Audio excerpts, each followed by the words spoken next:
읽읍시다. 제가 18절 읽고 여러분은 새번역으로 19절 읽고 이렇게 저는 18절은 개정개혁판으로 내가 진실로 진실로 네게 이르노니 네가 젊어서는 스스로 띠띠고 원하는 곳으로 다녔거니와 늙어서는 네 팔을 벌리리니 남이 네게 띠띠고 원하지 아니하는 곳으로 데려가리라.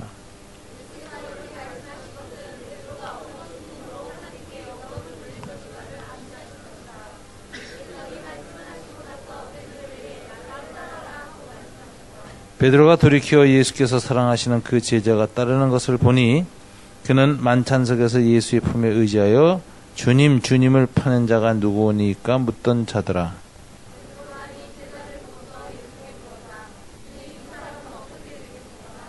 예수께서 이르시되 내가 올 때까지 그를 머물게 하고자 할지라도 네게 무슨 상관이냐 너는 나를 따르라 하시니라. 다 같이 23절.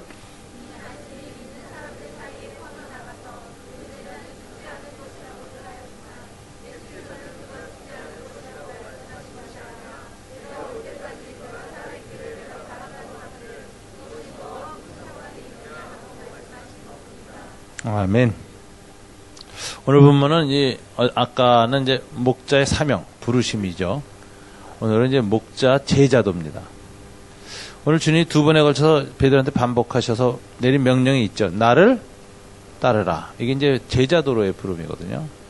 근데 이제 그 앞에서 목자로 부르시고 내 양을 내게 맡기겠다.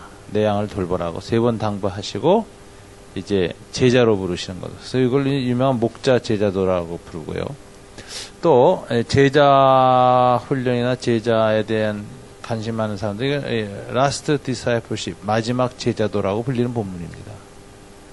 주님이 이제 나를 따르라는 말을 이렇게 하시는데 이건 부활하고 나서 처음이자 마지막 한 거거든요. 그래서 이제 많은 사람들이 부활하고 나셔서 뭐 땅끝까지 가라, 지상명령 이거는 잘 알아요. 이 부활하시고 나서 주신 이 마지막 디사이플십, 마지막 제자도는 잘 몰라요. 근데 이제 이 목자로서 부르심 받고 지상명령을 받은 사람들이 마지막 목자이신 대목자장이신 예수님을 따르는 목자로서의 제자, 그러니까 목자장이신 주님, 목자로서의 제자, 이걸 잘 배워야 돼요. 그래서 이제 목자 제자도다. 제가 이렇게 제목도 붙였습니다. 자, 주님이 나를 따르라고 첫 번째 19절에서 말씀하셨어요. 베드로에게 이르시되 나를 따르라. 첫 번째 나를 따르라는 제자도 명령이 무슨 말씀을 하고 임했습니까? 이 말씀을 하시고 나를 따르라고 했습니다. 그럼 이제 이 말씀은 뭐냐? 이 말씀이 해석하기가 어려운 말이었어요. 그래서 해석 기질이 붙었어요. 19절은 이 말씀에 대한 해석 기절이에요. 요한의 해석. 19절은 예수님이 하신 이 말씀이 그대로 있는 거예요. 이 18절이 좀 어려워서 19절에 요한이 해석했습니다. 그리고 이 말씀을 하시고 나를 따르라 그랬어요. 그러니까 주님을 쫓을 땐 이 말씀을 주님부터 듣고 깨닫고 무슨 메시지인지 알고 따라야 제자도가 시작되는 거예요. 그죠? 그래서 이 목자 제자도는 뭘 알고 따라야 되느냐 하는 거죠. 자, 18절의 내용이 뭘까요? 목자 제자도에 대해서. 너는 나를 따르는데 네 맘대로 다니지 못한다. 그죠? 그죠? 젊어서는 네가 스스로 띠를 메고 허리띠 메고 마음대로 돌아다녔지만 어느 순간에서는 주님이 네게 띠 띄우고 또 남이 네게 띠띠고 원하지 않는 곳으로도 데려가는 일이 있을 것이다. 이렇게 하셨어요. 자, 주님이 젊었을 때는 우리에게 목자로서 우리를 하실 때 자유를 주실 때가 있어요. 자유롭게 목회하도록. 머무르고 싶으면 머무르고 떠나고 싶으면 떠나고 또 가고 싶으면 가고 이렇게 주님이 일임을 해요. 그래서 일일이 묻지 않아도 돼. 주님이 여러분 다 주님께 묻고 어떡할까요? 하는데 이제 주님의 인도, 주님의 뜻을 묻는데 너무 민감하다 보면 주님을 귀찮게 할 때가 있다는 거 아시죠? 애 키워봐요. 애가 맨날 와서 엄마 어떡해 이러면 그 피곤합니다. 그런 애는. 근데 그냥 엄마가 옆에만 있으면 혼자서 잘 놀고 놀다가 엄마가 있나 없나 한 번씩 한번 쳐다보고 있는 거 보면 또 다시 혼자 잘 노는 애. 아이, 좋은 애예요. 어? 그냥 한 나와서 보채고 찡찡거리고 엄마 어쩌고 이러면은 그 어렸을 때 한때일 때는 미성숙기에 그러는 거는 그건 다 이해가 가는데 어른이 돼가지고 말이야. 엄마 오늘 아침에 무슨 옷 입을까? 몇 번 버스 타고 갈까? 지하철 탈까? 버스 탈까? 택시 탈까? 뭐 오늘 수업 뭐 들을까? 이거까지 물어보면은 아 진짜 이거 환자죠. 정신 발달이 좀 문제가 있는 거 아니에요? 아, 주님의 뜻을 묻고 주님의 인도를 받는데도 예수 믿은지 초창기에는 주님의 인도를 배우고 그거 주님 따라가는 거 배울 때는 주님이 이렇게 정말 업어도 키우시고 손도 끌고 다니시고 다 씻겨도 주시고 다 이렇게 다 해요. 근데 맨날 업어달라고 그러는 거야. 나이 30대서도 커서도 주님이 지겹습니다. 그래서 주님 이제 그때부터는 무슨 일이라냐 여러분 이제 주님 앞에 기도해보면 아는데 맨 처음에는 응답 잘 와요. 작은 제목도. 근데 언제부터인가 주님이 대답을 안 해. 말하기도 싫어서도 대답을 안 해주신다니까 한번 물어보면. 여러분 주님의 인도를 받는데 특별한 응답이 없을 땐 뭐죠? 어떻게 해석해야죠? 뭘 하나님께 묻고 하나님 이거 어떡할까 물어봤는데 특별한 응답이 없다 이거야. No. 뭐 이리로 가라 저리 가라 이렇게 하라 이런 응답이 없어요. 그건 뭐예요? 주무시는 거예요? 졸지도 않고 주무시도 않는다 그랬는데 무관심해? 그것도 아니겠죠? 뭘까요? Keep going. 잘하고 있다 계속 가. 응답이 없으면 그냥 계속 가면 될 거 아니요. 주님 내릴까요? 아무 대답 없어. 그럼 계속 가면 되지. 아이고 뭘 고민을 해. 주님 인도받는 중에 아주 중요한 원리입니다. 특별한 메시지 없으면 잘하고 있다 계속해라. 그러니까 이게 너무 안달복달하지 마세요. 주님 앞에서. 애도 아니고 말이야. 웬만하면 그냥 가면 되지. 주님 우리를 거듭나게 하시고 거듭난 사람한테 거듭난 이성과 분석 능력과 지성을 준 이유가 뭐예요? 알아서 해라 좀. 이거죠. 그죠? 여러분이 그냥 생각하고 판단하고 그냥 마음 가는 걸 해서 해야지. 그 자유지 다 반납해버리고 말이야. 그냥 맨날 와서 그냥 물어보고 하면은 맨 처음에는 그거 좋아요. 근데 이제 웬만큼 알았으면 이제 그냥 알아서 가야지. 매일 아침마다 하나님 오늘 빨간 옷 입을까요? 하얀 옷 입을까요? 넥타이 뭐 밀까요? 이런 거 시시콜콜 물어보면은 주님이 환자 취급하신다. 저는 조금 뭐 덜 모자라다 저거. 응석바지다. 그러니까 여러분 이제 웬만한 건 여러분 알아서 하세요. 알아서 하라고 그냥 대가. 근데 주님이 이거는 꼭 얘는 여길 가야 되겠다라고 주님이 아주 강력하게 주권적인 인도를 할 때가 있어요. 그럴 때 이제 원치 않는 곳으로 띠띠고 하는 거예요. 내가 일로 가려는데 탁 그냥 끄는 거죠. 그렇게 주님 인도하실 때가 있어요. 성경 보고 묵상하고 기도하다 보면 주님의 뜻을 날마다 확인하고 주님의 뜻을 묻는 그런 훈련이 되어 있는 사람은 어느 날 딱 하나님이 이제 딱 테이크아웃 하는 걸 경험하는 거죠. 그래서 그때 이제 베드로도 이제 그렇다고 주님이 얘기했어요. 야, 나 젊어서는 네 마음대로 목회하도록 하겠는데 나중에 너는 늙어서는 내가 너를 네가 원치 않는 곳으로 내가 띠띠우고 남이 띠띠우고 가도록 그렇게 할 것이다. 다 예언하셨어요. 이거 무슨 말씀일까요? 로마에서 죽는 거. 베드로가 이제 나중에 어떻게 죽을 거에 대한 얘기였다 그러잖아요. 19절 해석 구절이 붙었잖아요. 이 말씀은 베드로가 어떠한 죽음을 하는 게 영광을 돌릴 것임을 가리키심이라. 베드로가 로마에서 도망 나오는데 빛 대신 주님이 다시 쫙 로마로 가는 걸 보시고 묻잖아요. 코바디스 도미네, 주여 어디로 가시나이까? 코바디스 도미네라고 물었을 리가 없어요. 이거 라틴어니까. 베드로가 라틴어 썼을 리가 없어. 헬라어로 물었거나 히브리어로 물었겠지. 그런데 이제 코바디스는 이제 그 라틴어로 된 코바디스미네. 주님 어디로 가시나이까? 이렇게 물으니까 주님이 뭐라고 대답했어요? 난 네가 버리고 로마로 간다 그랬거든요. 베드로가 찔끔한 거예요. 아, 옛날에도 주님 버리고 도망가는데 지금도 주님 버리고 내가 로마를 떠나는 길인가? 주여 내가 가겠나이다. 그래가지고 주님 쫓아가가지고 순교당하죠. 그래서 이제 가요. 그래놓고 가서 뭐 내가 주님처럼 어떻게 똑같이 죽을 수 있겠냐. 거꾸로 매달려달라. 전설에 그래요. 그래서 십자가에 거꾸로 매달려 죽었다. 이러는데. 그렇게 해서 죽을 것을 이제 주님이 미리 말씀하신 것이다로 요한이 해석을 했습니다. 지금 그 말을. 그런데 베드로 같은 경우는 전 여러분 생각해 보세요. 자유의지를 가지고 자유롭게 주님이 너는 네가 나를 사랑하고 내가 나의 양을 맡겼으니까 네가 마음대로 목회해라. 네가 하는 목회를 나는 축복하겠다. 억압하지 않겠다. 일일이 간섭 안 하겠다. 내 대위임, 그레이트 커미션 아니에요. 위임했으니까 거기에 순종만 하면 그 다음부터 이제 네가 알아서 해. 이렇게 해서 대위임을 했다고 커미션을 줘. 그러니까 이제 그 위임 받아서 자유롭게 하도록 하시는데 가끔 깊이 태클 걸고 개입을 하십니다. 그런 것을 이제 우리가 받아들이고 또 주님 앞에 순종하고 이러는 거예요.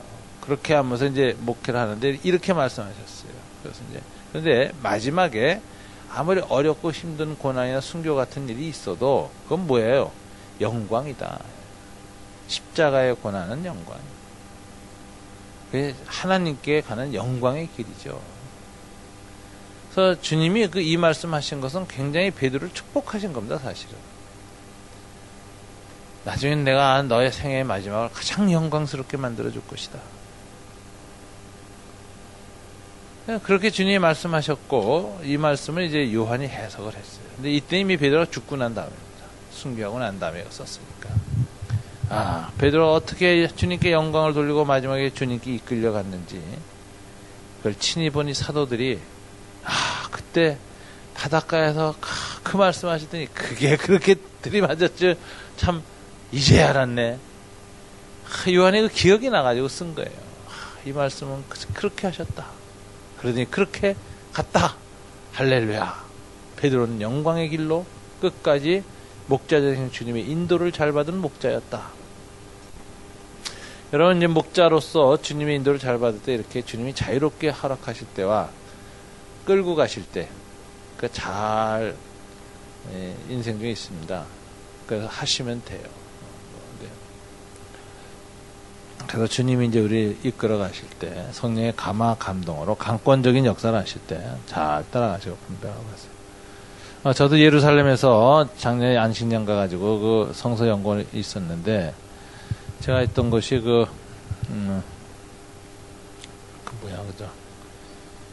예레미야가 살던 동네였어요.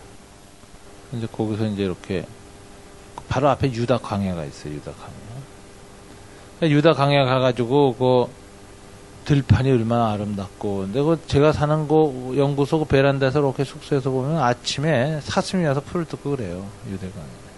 여우도 나타나고 왔다 갔다 그래요. 그래서 이렇게 지켜보고 있으면 참 좋습니다. 근데 예수님이 그곳에서 뭐 40일간 금식했는데, 나도 여기 와서 언제 내가 유다강에서 금식을 하냐. 일주일 했어요, 일주일. 일주일 금식하면서 있는데, 5일째 되는 날 아침에, 주님부터 팩스가 오더라고, 메일이. 마음속에 갑자기 어떤 문장이 떠올라요. 근데 문장이 딱 하나예요. 3번에서의 내 사역이 끝났다. 툭 떠오르는 거예요. 기도 중에 툭 떠올라. 근데 이게 주님 뜻인지 내 무의식에 있는 생각이 올라온 건지 구분이 안 가더라고. 근데 이제 주님의 뜻과 내 마음의 무의식이 이제 의식에 떠올랐을 때 그 구별하는 법이 있습니다. 하나님의 인도를 받는 법인데, 이게 여러분 이 책 봤어요? 그 IVF에서 나오는 히어링 가드라는 책. 못 봤어요? 그거 굉장히 좋은 책인데. 그 누가 쓴 거죠? 그 뒤에 저자 좀 알아봐 주세요. 히어링 가드.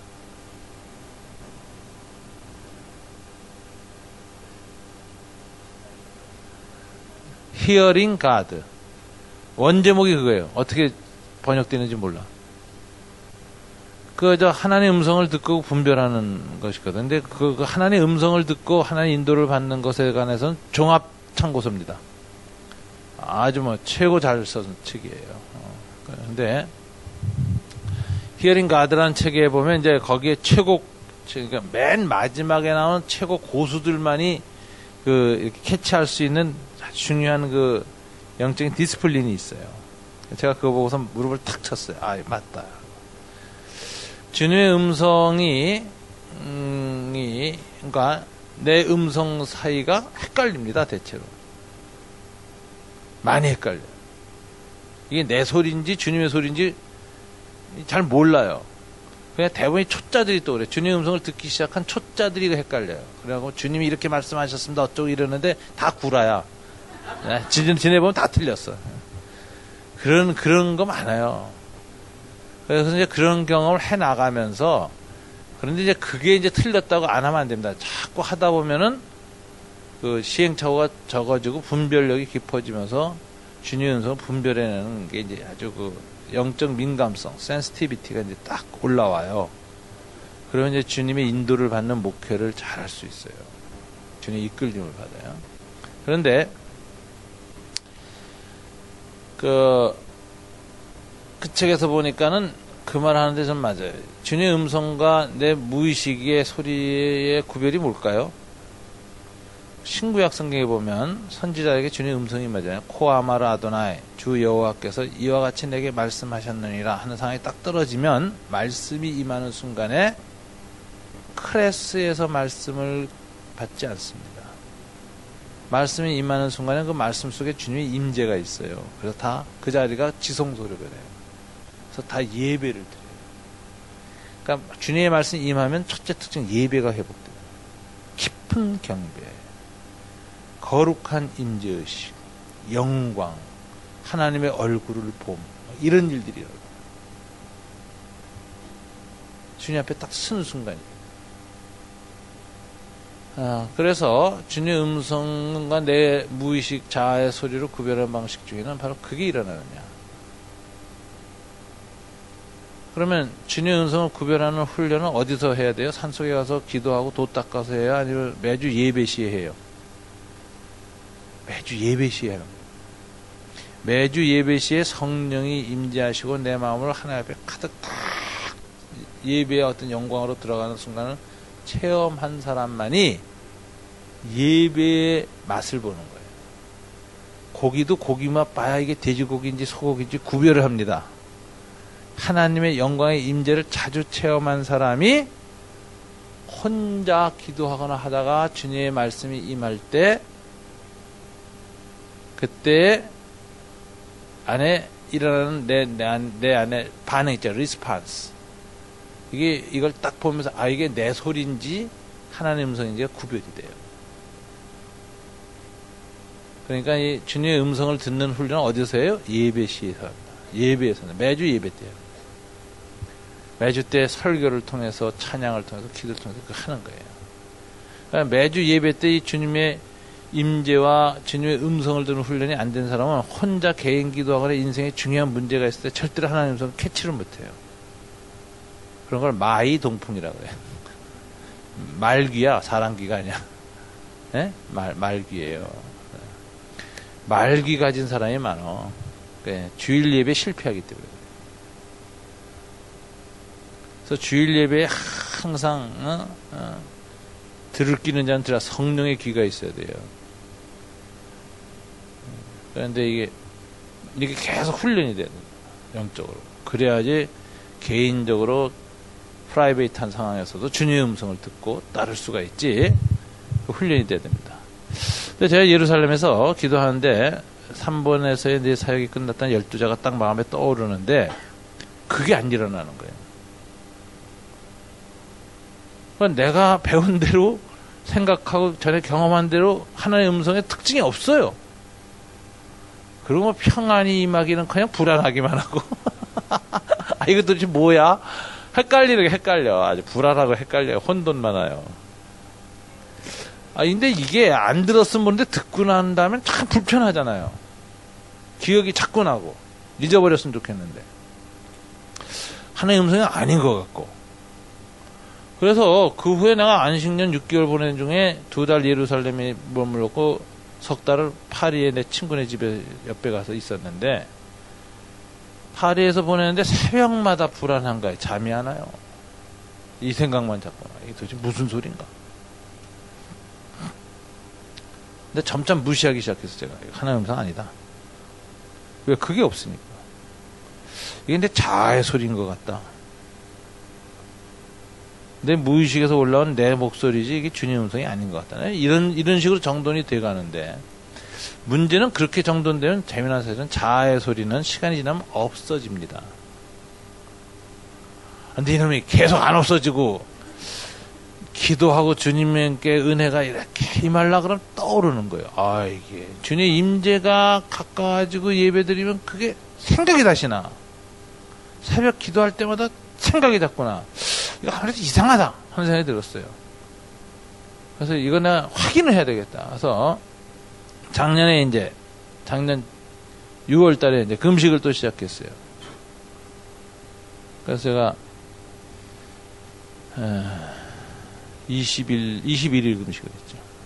그러니까 막 몸에 팍 빠져나갔죠. 지금 많이 회복된 거예요. 그래가지고선 그래서 10kg가 줄었어요. 제가 제 인생 최초로 90kg 밑으로 내려가 봤어요. 제가 키가 180이고 평균 92kg 했어요. 92kg 밑으로 내려가 본 적이 없어. 그때 딱 84kg로 딱 떨어지더라고. 지금 다시 막 90대로 90kg 지금 돌아서고 있어서 지금 숙제예요.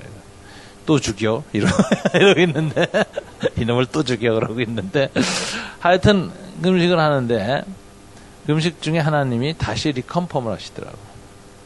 이 기도 중에 이렇게 주님과 대화하게 될 때가 있잖아요. 기도해서 주님 어쩌고 하고 이러고 있는데 갑자기 주님이 나한테 대화로 말씀하시는 거예요.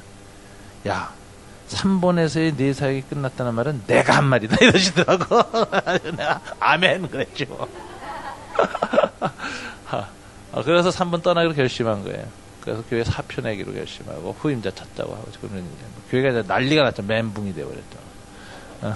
15년 하다가 이렇게 교회가 이제 하나의 은혜 가운데에서 6년은 불신자들이 아니라 기존 신자들이 모여들어서 등록교인 수가 1000명이 넘었어요. 그러고서 이제 출석이 한 650명 됐는데, 6년 이후부터는 가정교회 하면서 기존 신자 안 받았어 또. 그래가지고 이제 그 불신자 전도하면 건데 이제 1년에 또 떠나는 사람들이 많아요. 그래서 이제 쌤이 돼가지고 한 주일날 현재 650명 출석하고, 예배 출석하고, 작년만 학생들까지 합해서 차원 한 몇백 명 되는데, 하여튼 뭐 제가 떠난다 그러니까 뭐 지금 난리지 교회가. 후임 찾는데 또 뭐 후임 정하면 또 안 온다 그러고 막 그래가지고 아주 지금 장로님들이 막 하고, 막 교인들은 나 볼 때마다 목사님이 떠난다 해서 우리가 고생한다고 막 그 불평을 해요. 그냥 가만히 계시지 뭘 떠나냐 그러고 막. 아, 이건 내가 뭐 좋아서 떠나나? 주님이, 내가 그랬죠. 아이, 주님이 이게 음성을 리컨펌 해줬는데 1년 걸려서 1년간 딜레이 한 것도 이거 참 숙제인데, 그래도 주님이 불쌍히 여기서 리컨펌을 해줬잖아요. 안 때리고. 이랬는데도 안 가면 나는 불행하고 당신들은 재앙이요. 내가 이러거든. 그러니까 그냥 가만히 있지 뭐. 나는 불행해지고 당신들한테 재앙이 덮치는 거 볼래? 내가 그러거든. 난 무조건 떠나야 당신들 축복이야. 내가 이러거든. 그래서 이제 이렇게 하는데, 주님이 끌고 갈 때가 있어요. 그걸 구분을 잘해야 돼. 그래서 주님이 가라 그러지도 않았는데 지충동으로 휙 가버리면은 그것도 문제고, 주님이 가라 그러는데도 가기 싫어서 버티고 앉아 있어도 문제고, 이게 자행자제하는 거 아니야. 내 뜻으로 사는 거 아니야. 근데 우리가 주님의 뜻을 잘 구분하고 자기 부인을 날마다 해야 돼. 셀프 데니어, 자기 생각, 자기 감정, 자기 의지를 자꾸 내려놓는 훈련을 통해서 주님을 순종하고 주님께 온유하게 반응하고, 주님께 부드러운 리스판스가 계속 나오고, 이렇게 될 때 목자장신 주님을 쫓아가는 목자가 된다. 그래서 이제 주님이 바로 그걸 요구하시는 거예요. 야, 젊었을 때 내가 네가 마음대로 목회할 수 있도록 네 자유의지와 네 인격을 내 존중해 주겠다. 네 마음대로 해라. 일일이 간섭하고 그러지 않겠다. 그러나 때때로는 내가 너 끌고 간다. 이 말씀 하시고 나를 따르라. 자, 여러분, 목회의 로드십을 인정하라는 거지. 여러분이 목회하려고 그러지만 목회의 최종 주권은 주님께 있다. 그분이 결정하는 대로 난 따른다. 주의 군사된 내가 내 마음대로 전투하면 안 되죠. 총 쏴라 할 때 쏘고 멈춰 할 때 멈춰 떠나라 할 때 진격할 때 진격하고 그러는 거지. 그래서 이 목회의 주권을 주님께 드리는 것. 주님 그 요구하는 겁니다. 이 말씀을 하시고 나를 따르라. 자, 나 이제 주님 쫓을 때 주님 뜻대로만 갈 텐데 내 마음대로만 살진 못하겠구나. 어느 때는 주님이 내 마음대로 할 수 있도록 축복하실 때도 있고 또 더 축복하시려고 내가 원치 않는 곳으로 날 끌고 가서 더 영광스러운 길로 들어가기도 하실 것이다. 아멘. 그러고 가는 게 이제 주님의 제자도의 첫 번째 요구예요. 근데 이 제자도 명령이 딱 임했으면은 베드로가 뭐 덜컥 따랐으면 좋은데 베드로 태도가 굉장히 재미납니다. 그 본문에 보면 나를 따르라 그러고 주님 앞서 가시면 뭐 어떻게 하면 돼요? 주님의 뒤통수만 딱 쳐다보고 가면 되잖아. 근데 베드로가 주님의 뒤통수를 안 쳐다봐. 그럼 누구 쳐다보고 있어요? 아, 옆에는 요한을 이렇게 쳐다보고 있어. 그리고 주님께 이렇게 묻습니다. 주님, 얘는 앞으로 어떻게 될까요? 이게 심리가 뭔지 아세요? 지금 원치 않는 곳으로 너를 데려갈 것이라는 말이 불길하게 느껴졌죠, 베드로가. 뭔가 심상치 않은 말 아닙니까? 이게 무슨 뜻인지 몰라도 뭔가 뒤끝이 안 좋다. 우리 주님 또 뒤끝이 있네. 내가 3번 부인하고 배신했다고. 뒤끝이 있네, 우리 주님이. 뭐 이런 생각이 드는 거예요, 지금. 뒤끝이 있는 주님. 그런데 내가 배신 3번이나 한 주제에 뒤끝이 있어요. 당해야지, 어떡해. 이런 마음에 지금. 이걸 자기 연민이라고 해요. 죄를 짓고 실수한 사람이 마지막에 넘어서야 할 제자도의 중요한 내면의 숙제가 있는데 자기 연민에서 벗으면 돼. 내가 그렇지 뭐. 나 같은 놈이 그렇지 뭐. 내가 주님께 이렇게 죄를 지었는데 내가 잘 되겠어. 이렇게. 주님이 때려도 싸지 뭐. 여기 자기 연민이에요. 이 자기 연민에 갇힌 사람의 중요한 특징은 뭐냐면은 자기 연민이 이제 어디서 오냐? 자기 연민이 강한 사람의 특징은 비교의식에서 옵니다. 남하고 비교해. 베드로가 비교의식이 얼마나 큽니까? 베드로 보세요. 항상 보면 베드로 아주 우스운 데가 있어요. 주님이 나 오늘 십자가에 이제 죽을 것이다. 이제 잡히기 전에만 예언하잖아요. 예언했잖아요. 성찬식에서. 그러니까 베드로가 안 됩니다. 그러면서 뭐라고 합니까? 이제 성찬식에서 얘네들은 다 주를 부인할지라도 나는 주님을 따르겠습니다. 이래요. 이제 밥맛 없는 인간이죠. 아니 지가 그냥 혼자 나는 주님 따르겠습니다. 그럼 되지. 왜 꼭 남을 끌어대고 묵사발 만들고 지를 드러내냐고. 그것도 같은 제자기. 얘네들은 다 주를 부인할지라도 나는 주를 따르겠습니다. 이거 정말 이런 사람 동역자들 있잖아요. 한 교회에서 같이 아주 밥맛 없어요. 그 인간 때문에. 저거 그냥 밤나. 남 짓누르고 올라서는. 비교 우위를 점하지 않고선 잠 못 드는 인간이야, 저거. 베드로가 그런 사람이에요, 그런 사람. 밤낮 주님과의 대화도 독점하고. 이거 데스크 중독증이라 그래. 어느 모임에 가서 사회자 되려고 그러고, 지가 제일 말 많이 하려고 그러고, 다른 사람들 대화할 때 지배하려고 그래, 대화를 주도하려고 그러고. 그런 사람 많죠, 여기도. 여기도 있어. 조심해. 지나치면 그 욕먹어요. 그래가지고서 이제 난리인데, 이렇게 비교의식이 강한 사람, 남보다 비교의를 점하지 않으면 못 견디는 이런 사람은, 이 비교의식이 포지티브하게 나타날 땐 그렇게 나타나고요. 그 다음에 자기가 잘못하거나 자책감이 생기면 지나치게 또 밑으로 떨어집니다. 열등감이 심해요. 그래서 비교의식의 두 얼굴, 교만과 열등이에요. 현재 열등감 많은 사람은 틀림없이 나중에 교만해집니다. 왜 그런지 아세요? 열등감 때문에 자기 연민에 많이 있던 사람은 어쩌다가 그걸 넘어갈 수 있는 좋은 시절이 오면 그동안 받았던 자기 열등감의 모든 서름을 그걸로 다 보상받으려고 해요. 그래서 끊임없이 돈 얘기하는 사람이 있어요. 나 돈 많다고. 그 사람은 돈으로 자기 열등감 보상하고 있어요. 끊임없이 자식 얘기하는 사람이 있습니다. 우리 자식 무슨 뭐 위스콘신 대학 나와서 뭐 어디 어쩌고 이러는 사람 끄떡하면 그 자식으로 보상받으려는 거예요. 열등감이 심했어. 어떤 사람 끄떡하면은 자기 서울대 나왔다고 주장. 우리 동기 중에 서울대 누구 친구 얘기 죽어라고 하는 사람. 지는 별 볼 일 없으면서만 내가 누구 알고 누구 친하고 그래. 그것도 다 그 보상의 욕구예요. 그러다 열등감에 소치되니까. 인간이 이렇게 비참한 겁니다. 인간이라는 게 우스운 거예요. 초라한 게 인간이에요. 세상에. 열등감은 항상 나중에 교만해집니다. 그러니까 열등감과 교만은 비교의식의 두 얼굴이에요. 두 얼굴의 사나이. 헐크. 그 두 개가 나오는 거예요. 둘 다. 그러니까 뭐 지금 열등감 있는 사람 스스로 대답해서 난 나중에 틀림없이 교만해질 것이다. 분명합니다. 우월감에 사로잡힐 때가 있어요. 그리고 그건 지나쳐요. 그동안의 열등감을 다 보상받으려고 과잉 우월감이 와요. 아주 꼴 보기 싫지 사람들이. 아우 저거 그냥 모이기만 하면 집 돈 자랑만 해. 새로 산 명품 가방 이 얘기만 계속해야 돼 그냥. 인정받고 싶어서. 이 초라한 거예요, 초라한 거. 아, 교회 오는데 다이아몬드 목걸이 달고 오는 여자 보면 진짜 초라한 여자죠.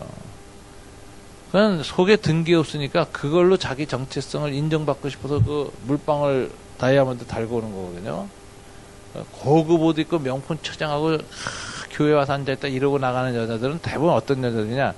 속으로 그것이 말하는 게 나는 골이 빈 여자다. 나는 자아가 붕괴된 여자다. 나는 자랑할 게 이거밖에 없는 여자다. 라는 고백이에요.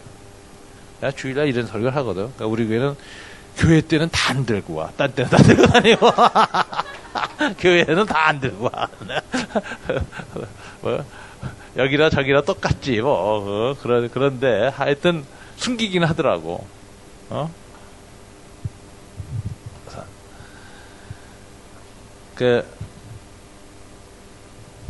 비교의식이 있는 거죠. 근데 비교의식이 이제 네거티브하게 나타나면 이렇게 연민으로 와요. 이 연민에 빠진 사람이, 베드로는 연민에 빠지잖아요. 뭐, 날 치고 그러다가 3번이나 부인하고 말이야.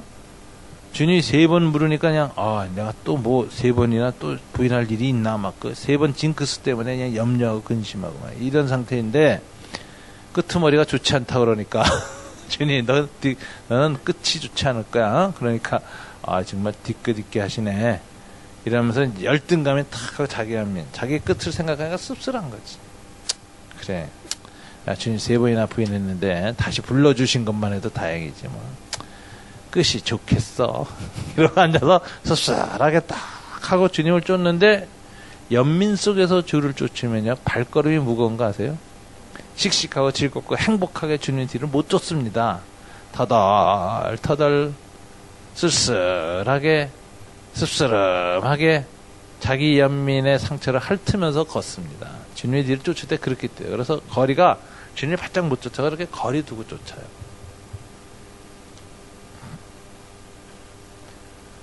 시험 쳐가지고 성적 나쁘고 밤낮 공부가 성적이 안 나오고 괴로운 사람이 교실 맨 앞자리에 앉는 거 봤어요? 다 뒤에 가서 하고 있지. 공부 시간에 눈이 반짝반짝한 사람 봤어요? 단 눈이 말듯하고 이러고 있지. 자기 연민에 갇힌 그렇게 되거든, 사람이. 주님을 따르는데 이렇게 쫓아가면서 자기 연민에 갇혀 이렇게 했는데 이런 사람은 또 뭐 하느냐? 비교의식이 네거티브하게 나오니까. 사도요한은 이렇게 딱 보는 거예요. 사도요한은 어떤 사람이에요? 주님 배신 안 했지? 마지막까지 십자가 밑에 가서 그 어머니까지 위탁받았지? 또 오늘 본문의 표현이 어떻게 돼 있어요? 주님의 품에 안겨서 있던 자라 성찬식에서. 그러니까 유대인들은 비스듬히 기대서 식사하는데 겹겹이 이렇게 기대다 보면 제일 예수님 다음으로 기대 않는 사람이 예수님의 심장 쪽에 머리가 가게 되어 있습니다. 이렇게 결쳐서 앉기 때문에. 그러니까 예수님이 살아계셔서 이제 죽기 직전에 마지막 심장 고동 소리를 제일 가까이 들은 사람이 요한이야.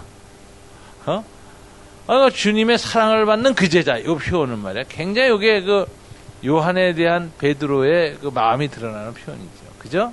주님의 사랑을 받는 그 제자. 자기 연민이 벌써 있어요. 근데 주님이 나를 따라오너라. 그러니까 다 쑥 주님을 따르는데 주님과 나 사이에 누가 따르는 게 보였어? 사도 요한이 따르는 걸 봤다고. 그러니까 시선을 말해 나를 따르라 주님이 그랬으면 내 하고 주님한테만 시선을 탁 고정시키면 되는데 자기 연민에 갇혀가지고 비교의식이 있으니까 열등감 때문에 시선이 누구한테 가요? 잘난 놈한테 가는 거야. 사도 요한한테 득 하는 거예요. 그리고선 주님께 이렇게 질문한다. 주님, 제 끝은 그렇다 치고 얘는 어떻게 될 것 같아요? 이러고 물어보는 거예요. 남의 끝에 관심을 갖는 거야. 남의 인생에. 주님이 이걸 보는 순간에 야, 얘 정신 덜 차렸구나. 전에는 잘난 듯이 그냥 남 묵사발 시키고서는 그냥 비교하면서 그냥 나서더니 이제는 또 그냥 남하고 비교해서 축 가라앉아가지고 막 열등감 속에서 비교하면서 터덜터덜 쫓고 있구나. 얘가 저 비교의식이 좀 없어진 줄 알았더니 이거 다시 아직도 끄트머리 남아있네. 주님이 이 병증을 못 고친 걸 아신 거죠. 고아까지 그런 대로 괜찮았어요. 내가 나를 사랑하느냐 이렇게 물어보면 그전에는 어떻게 대답했을까요? 베드로가 얘네들보다 제가 훨씬 사랑합니다 이렇게 대답할 사람이야. 근데 세 번 그 대답 그렇게 안 하고 주께서만 아십니다 이랬거든. 얘들이 다 알죠 제가 주님 사랑하는 거. 이렇게 말할 베드로가 쑥 코가 빠져가지고 3번이나 부회돼가지고 제가 주님 사랑하는 거 필레오로 사랑하는 거 주님이 아시잖아요 이러고서 주님만이 아시죠. 얘네들은 사람들 마음 몰라요. 오직 주님만이 무사람의 마음을 아시고 주님만 아시오. 내가 주를 사랑하는 줄 주께서 아시나이다. 이러니까 비교의식이 싹 사라졌죠. 아까. 그러니까 주님이 비교의식이 없어진 줄 알았다고. 주님이 뭐 저절로 이렇게 레이저 강선 같은 게 눈에서 나서 뭐든지 다 보는 줄 아세요? 주님도 스위치를 켜야 스캔이 시작돼요. 사람 마음이 주님을 다 일부러 보잖아요. 주님이 주목하시면 보시는 거예요. 아까는 그냥 주님이 그렇게 스캔 작동 안 하실 때는 그냥 얘기하는 거 보니까 베드로가 다 비교의식이 사라지고 이제는 오직 주님만 아십니다. 뭐 이러니까 얘가 이제 성숙했거나 이렇게 생각했는데 요 말하는 거 보니까 지금 또 나를 따르라 그러니까 주님은 안 쳐다보고 옆에 있는 제자 쳐다보고 주님께 사랑받은 덧제자, 실수하지 않은 제자, 배신하지 않은 제자 바라보면서 얘는 어떻게 될까요? 이러니까 주님이 깜짝 놀라신 거예요. 야, 이놈 봐라. 여전히 비교의식이. 네거티브한 방식으로 나오는 거나 이제는 자기 연민에 빠져서. 그래서 주님이 뭐라고 하세요? 그 말을 듣고 나서. 21절 이에 베드로가 그를 보고 예수께 여짜오되 주님 이선 어떻게 되겠사옵나이까. 예수께서 이르시되 뭐라고 하냐. 야, 얘가 받은 이 자기 연민의 상처는 적당히 해서는 못 낫는다. 그래서 소금 뿌리기로 작정하신 거예요. 소금을 되게 뿌리는 거예요. 아파서 펄펄 뛰게. 그래서 이렇게 극단적으로 말한다. 야, 너는 원치 않는 곳에 내가 끌고 가서 2팔 벌리고 끝장낸다 하고 그때는 내가 말했지. 얘는 말이야. 내가 다시 올 때까지 재림할 때까지 이 땅에서 아주 오랫동안 순교도 안 당하고 그냥 잘 살게 놔둘지언정. 네가 무슨 상관이냐? 주님 지금 이렇게 대답하신 거예요. 그러면서 주님이 뭐라고 나를 따르라고 하셨습니까? 응? 22절 다 같이 볼게요. 네게 무슨 상관이냐? 너는 나를 따르라 하시더라. 23절만 네게 무슨 상관이냐? 하신 것이라. 그래서 마지막 제자도 있죠. 목자 제자도의 마지막 레슨이 뭔지 아세요? 남하고 상관하지 말고 따르는 제자도예요. 비교의식을 극복하지 않으면 주님을 끝까지 못 쫓습니다. 쫓아도 터덜터덜 쫓습니다. 쫓아도 힘없이 쫓습니다. 쫓아도 연민 속에서 쫓습니다. 쫓아도 쫓는 모양만 있지 내면이 없어요. 이게 실패하는 제자도예요. 비교의식. 여러분 지금 여러분끼리 여기서 공부하고 훈련받으면 똑같지. 이제 목회 현장에 떨어져 봐요. 그럼 어떤 사람은 목회가 굉장히 잘 되는 사람이고 어떤 사람은 힘든 사람이 있어요. 왜 힘든지 모르고 왜 잘 되는지 몰라요 진짜. 그거 주님이 주권이거든. 그런데 가서 비교해봐. 쟤는 잘 되고 쟤는 큰 교회 후임 목사로 갔고 나는 막 밤낮 개척하기가 뭐냐. 주님이 쟤는 잘 풀어가게 잘 풀어주고 세상 기준으로 나는 아주 고약한 데로만 끌고 다녀요. 뭐야. 비교의식이 생기면요 주님의 목자로서의 열정, 사랑, 헌신 이런 거 다 사라집니다. 자기 연민에 갇혀요. 그래서 주님의 뒤를 쫓는 사람들은 쫓는 동료들과의 관계에서 자유로워야 돼. 쫓는 동료들과의 같이 쫓는 같은 목사들, 같은 신학생들, 같은 전도사, 같은 목회자들끼리의 비교의식에서 자유로워야 주님을 끝까지 쫓아갈 수 있어. 이게 오늘 이 목자 제자도의 마지막 부분이에요. 마귀가 왜 타락했는지 아세요? 여기 거짓의 사람들이라는 책 혹시 보셨습니까? 두란노에서 나온 건데 유명한 이중분석이죠. 귀신 들린 사람의 심리 상담 유명한 그 상담학자가 이제 분석을 했어요. 근데 분석하는 중에 귀신이 나왔어 진짜. 속에서 확 튀어나왔어. 그러면 놀래고 사탄아 물러가라. 그러고 예주에서 명하노니 떠나라 이래야 되잖아요. 우리 같으면. 근데 이 사람 그러지 않고 그 튀어나온 귀신과 또 대화했어. 그래서 귀신 들린 사람의 심리와 귀신의 심리까지 분석해냈어요. 그래서 이걸 이중분석이라고 유명한 얘기죠. 이게 세계 심리학계의 아주 최고의 책 중에 하나입니다. 지금은 아마 일반 서적에서 그 책이 나왔어요. 인문학 서적으로. 기독교 서적이 아니라 거짓의 사람들. 그리고 부제가 악의 심리학이라는 책이에요. 악마의 심리학. 거기서 스카펙이라는 이 유명한 심리학자가 마귀의 내면의 문제가 뭐라고 봤을까요? 비교의식이에요. 마귀가 왜 타락했는지 아세요? 하나님의 피조물 중에서 가장 강력했고 가장 아름다웠어. 이 스카펙은 마귀의 내면 심리를 보고 나서 마귀의 정신적 문제, 마귀의 내면 구조의 문제점이 뭔가, 왜 타락하고 왜 이렇게 사탄이 됐는가, 천사장에서. 그거를 딱 한마디로 나르시시즘이라고 그래요. 히랍의 나르시스, 수선화죠? 왜 수선화됐어요? 연못 옆에 있는 자기 모습이 너무 아름다워서 자기 모습에 홀랑 빠져서 자기 우상숭배하다 죽은 거 아니에요. 그래서 꼽힌 거 아니에요. 이게 나르시스라는 신화거든요. 히랍 신화. 마귀가 그랬다는 거예요. 하나님의 피조물을 가장 전능하고 가장 아름다웠다고. 어느 날 자기 모습을 보니까 자뻑해버린 거예요. 너무 이뻐. 너무 아름다워. 너무 전능해. 최고야, 최고. 나는. 아무리 봐도 최고지. 거기에 몰입이 돼버리니까 객관적으로 자보다 더 전능한 분, 자기보다 더 완벽한 분이 있건 없건 상관없이 그 존재를 부정하고 싶은 거예요. 내가 최고라는 생각을 유지하고 싶은 거예요. 그래서 하나님을 부인한 거예요. 하나님을 부정하고 하나님께 반역을 한 거예요.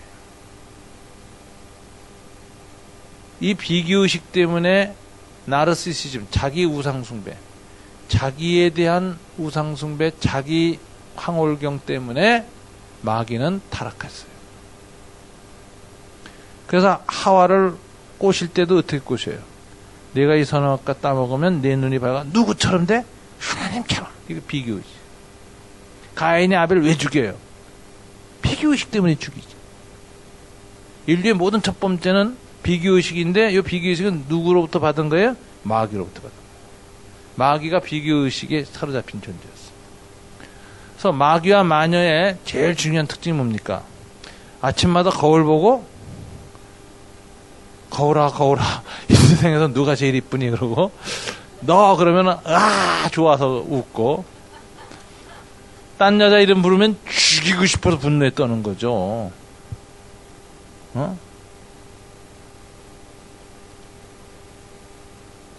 그래서 이 비교의식, 자기 예찬, 그 정반대인 또 자기 연민, 이게 가장 악마적인 거예요. 예수 믿는 사람들이 이 악마적인 비교의식과 경쟁구도 들어가면 다 버립니다. 사람 버려요. 목사들이 목회 숫자 갖고 비교 시작하면 버려. 목사 다 버려요. 숫자가 작은 놈은 연민에 빠져서 자기 괴로워하고 초라해져가지고 성격이 이상해지고, 숫자가 많이 는 놈은 교만해져가지고 아주 이게 참 창피해. 신학교 동기 중에서도 그런 사람 많아요. 그래서 마귀는 말이죠, 두 가지. 사람들을 밀어줘서 타락시키거나 안 보내서 타락시켜. 근데 거기서부터 자유로워야 돼. 다른 사람을 1000명 목회하든 10,000명 목회하든 500명 목회하든 30명 하든 상관 말고 나는 사랑으로 내가 맡긴 양을 돌보면서 나를 쫓아라. 이게 라스트 디사이플십이. 주님이 오실 때까지, 주님이 우리를 끌고 갈 때까지 내가 있는 그곳에서 너는 다른 사람 어찌든지 상관 말고 주님만 쫓아라. 그래서 주님의 제자가 이 주님을 쫓을 때 다른 사람과의 비교의식, 다른 사람과의 어떤 우월감, 다른 사람의 연민, 열등감을 다 넘어서서 쫓는 걸 자유의 존재로 쫓는다. 하나님 나라의 자유, 타인의 시선과 평가로부터의 자유,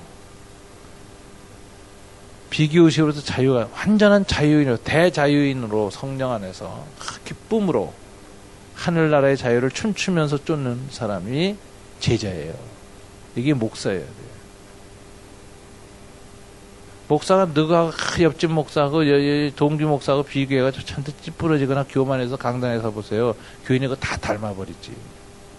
그게 마귀 새끼 닮아간대요. 응?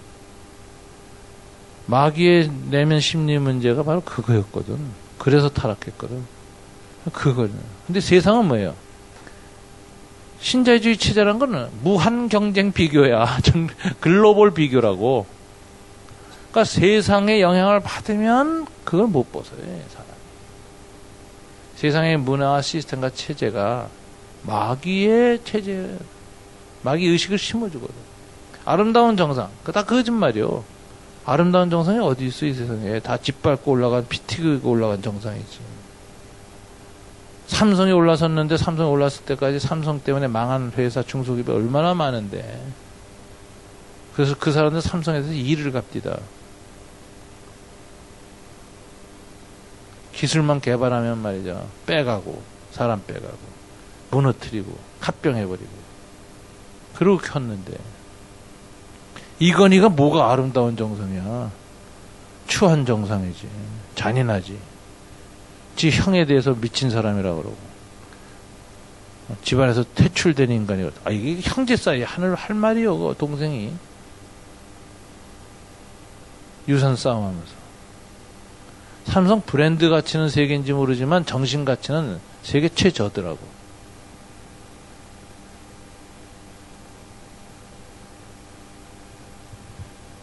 여러분, 비교 경쟁을 통해서 올라간다라는 것은 마귀 시스템이야. 그러니까 거기서 자유로워야 평생 주님을 사랑하고 행복하게 쫓을 수 있어. 다른 사람 어쨌든지 상관하지 말고 나를 쫓으라. 이게 주님의 마지막 제자도였다니까, 베드로에게. 얘는 어떻게 될까요? 야, 임마, 너 왜 남한테 자꾸 신경 쓰냐? 왜 너를 자꾸 사도 요한하고 비교하냐? 걔는 말이야, 내가 올 때까지 잘 살게 세상에서 1000년, 2000년, 3000년 오래 무병장수하게 놔두다 할지라도 무슨 상관이야? 상관하지 말고 나 쫓아. 자식 저거 밤낮 상관하고 있어. 남의 인생 들여다보고 앉아있어. 저거. 그리고 소금을 확 뿌린 거예요. 그래가지고 소금 세례 받고 아이고 이러고서 이제 베드로가 이제 쫓아가는 거지. 남 보지 말자. 어? 여러분 평생에 극복해야 될 중에 하나가 남하고 비교하는 거구나. 특별히 동기하고 비교하는 거. 아, 사모가, 뭐, 옆집 아무개 목사는 말이야, 그 얘기 어떻게 되는데, 뭐, 당신은 뭐, 이러고, 뭐, 그러니까 반락 꼴이지. 이런 여자 마녀요? 그거 마녀. 아이고, 마녀네, 마녀. 어? 어? 그러니까, 그냥, 비교하지 말고 사세요. 이게 나를 따르라. 상관하지 말고 나를 따르라. 라스트 디사이플십이에요. 목자 제자들은 비교하지 않고 가는 길. 그래서 이 제자들이 부르는 가장 좋은 노래가 어떤 노래인지 주님이 기뻐하는 노래. 남하고 비교하지 않고 남의 길과 내 길을 비교하지 않고 주님이 내게 맞춰주신 맞춤형의 나만의 길을 가겠다. 그래서 프랭크 시나트라의 My Way를 부르는 게 제자의 노래입니다. 나는 내 길을 가련다. 남하고 비교하지 않고 남에게 예속되지 않고 남 따르지 않고 남 괴롭히지 않고 주님이 내게 정해주신 그 길을 나는 간다. 내 은사, 재능, 삶의 모든 것을 나보다 더 잘하시는 그분이 만드신 그 길 나는 간다. 그러면은 끝까지 갈 수 있어요. 자유인으로 갈 수 있어요. 사랑하며 살 수 있어요. 그리고 주님 앞에 저는 주님과 나 사이에 앞서가신 주님, follow me, 나를 따라하신 주님, 쫓아가는 내 시선과 주님 사이에 어느 누구도 끼어본 적이 없습니다. 내 시선은 늘 주님만을 향해서 초점을 맞추고 있었고 어떤 누구에게 내 시선의 초점이 흐트러져 본 적이 없습니다. 그러고 가면은 정말 너는 나를 사랑하는구나.